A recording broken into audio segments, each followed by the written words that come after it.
একটু সামনের দিকে যেতেই দেখি যে একটা চাচা মাছ মারতেছে। তো চাচারে বললাম, চাচা কিরকম মাছ মারতেছেন? চাচা আমারে দেখে চলে দিতেছে, বললে যে টিকটকার যেখানে আছে সেখানে মাছ টাছ মারা যাবে না। তো হালকার পর জাফরায় আমি তো অপমান হয়ে গেলাম।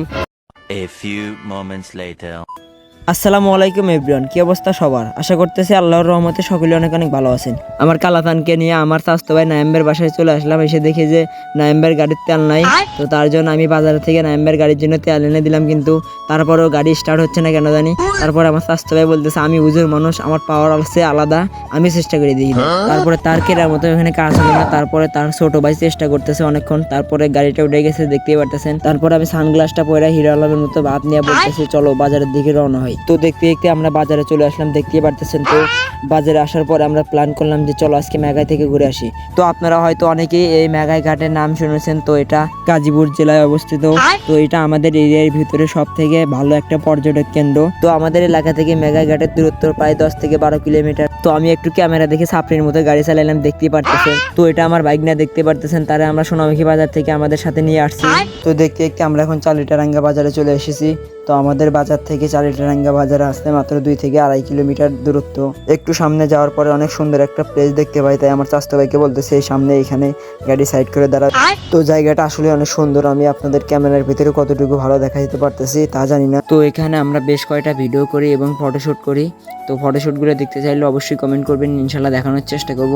তারপর আমরা এখান থেকে আমাদের গন্তব্যস্থানে যাওয়ার জন্য রওনা হই। তারপরে আমার চাচতো ভাই বলতেছে, আমার দিকে একটু ভিডিওটা ভালো করে দেখা, আমারে দেখালেই তো ভাইরাল হতে পারবে। চাচতো ভাইয়ের কথা শুনে আমি আলকারপুর ঝাপসা হয়ে একটা ছাগা খাইয়ে ক্যামেরাটা আমার দিকে ঘুরিয়ে নিয়ে দেখতে দেখতে আমরা এখন কাজীপুর থানার সামনে চলে আসলাম। এটা হচ্ছে আমাদের কাজীপুর থানা। তো আমাদের জেলা হচ্ছে সিরাজগঞ্জ আর থানা হচ্ছে কাজীপুর। এটা হচ্ছে আমাদের কাজীপুর থানা। তো আপনারা যদি আমাদের জেলা সিরাজগঞ্জ ঘুরে দেখতে চান অবশ্যই কমেন্টে জানাবেন, ইনশাল্লাহ আমি আপনাদের সবাইকে আমাদের জেলাটা ঘুরে দেখানোর চেষ্টা করব। তো দেখতে দেখতে আমরা এখন মেঘাই নতুন বাজারে চলে আসলাম। এটা হচ্ছে মডেল মসজিদ। তো প্রত্যেকটা জেলায় এরকম একটা মডেল মসজিদ আছে, আপনারা তো সকলেই জানেন।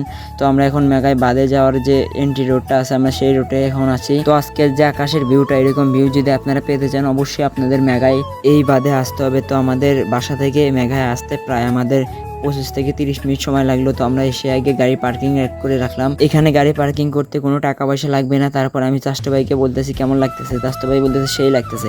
তারপর আমি সানগ্লাসটা পরে ক্যামেরার সামনে এসে একটু ভাব নিয়ে নিলাম, দেখতে পারতেছেন। তো আমাকে কেমন লাগতেছে অবশ্যই কমেন্টে জানাবেন। আর আমি সামনের ভিউটা দেখাইতেছি।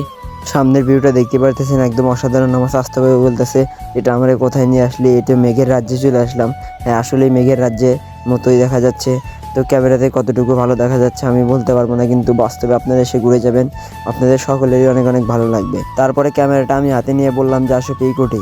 তো ওদের রিয়াকশন দেখতে পারতেছেন, যে পরিমাণ রোদ ছিল, রোদের কারণে কেউ তাকাইতে পারতেছে না ঠিক মতো। তো আমি একটু ক্যামেরার সামনে বাপ টাপ নিয়ে নিচে নামতেছি, আপনাদের নিচের ওয়েদারটা দেখাবো। নিচের ওয়েদারটা অনেক সুন্দর ছিল, দেখতে পারতেছেন। ওয়েদারটা দেখে আমার মনে অনেক ফিল এসে গেছে, তাই একটু ক্যামেরার সামনে এসে ভাব নিতেছি, দেখতে পারতেছেন। ইতিম আকবরের মতো আজকে কেউ নেই বলে একা একা এখানে আসতে হয়। তারপর আমার আসতে ভাই একটু মুখ দিয়ে নিতেছে, ভাই সুন্দরী মেয়ে পটাতে হবে, তার জন্য মুখ ঠুক দিয়ে নিল। তারপর আমি একটা পার্ট নিয়ে নিলাম, দেখতে পারতেছেন। তো ওয়েদারটা আজকে অনেক সুন্দর ছিল। এখানে আমার বাইক না দেখেন দাঁড়িয়ে আছে। তো দেখতে পারতেছেন এই পাশের ওয়েদারটা অনেক সুন্দর ছিল, তাই আমরা এই পাশে ঘোরাঘুরি করার পরে আমরা ওই পাশে যাওয়ার জন্য উপরে উঠতেছি। তো এখন আমি একটু ক্যামেরার সামনে এসে বাপ টাপ নিয়ে নিলাম। তো তারপর আমরা এখানে দেখতে পারতাম আইসক্রিমের দোকান, দেখতেছি চাচা হিরো আলমের গান বাজাচ্ছে। তো চাচাদের বললাম আইসক্রিম কত করে, চাচা বলতেছে 10 টাকা পিস।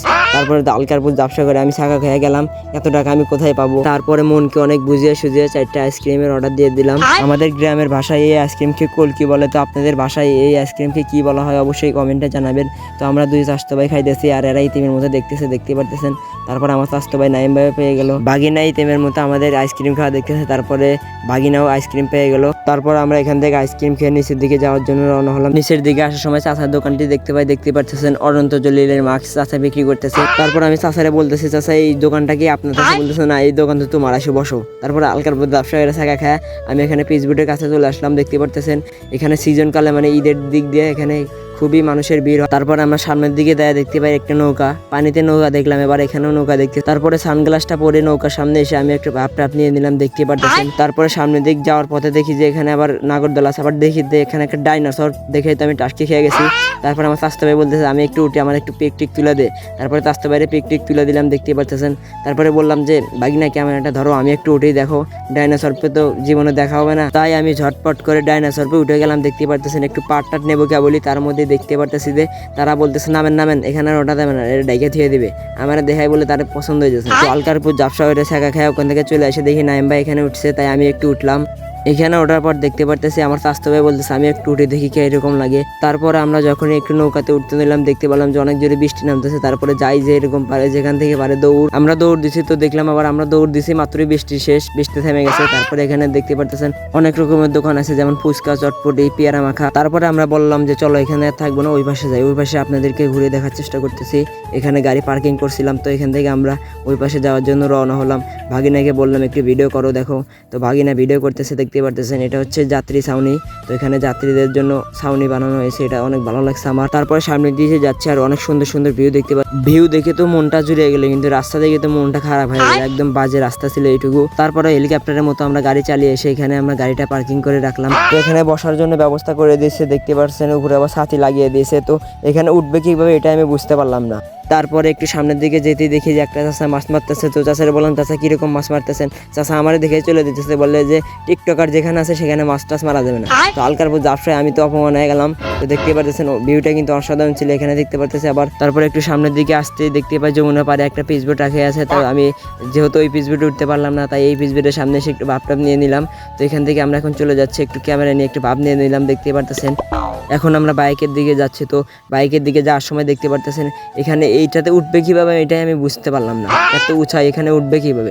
তারপরে এখানে দেখেন উড়োজাহাজের মতো আমি গাড়িটা চালিয়ে নিয়ে যাচ্ছি। সামনের দিকে রাস্তার অবস্থা খুবই বাজে ছিল, তো আপনাদেরকে বেশি কিছু ঘুরিয়ে দেখাতে পারলাম না, তার জন্য সরি। তো যেহেতু আমি নতুন, অবশ্যই আমার অনেক ভুল ত্রুটি হবে, তো সবাই একটু ক্ষমার চোখে দেখবেন। তো এখান থেকে আমরা বাসার দিকে রওনা হচ্ছি। তো ভালো থাকবেন, সুস্থ থাকবেন, আল্লাহ হাফেজ।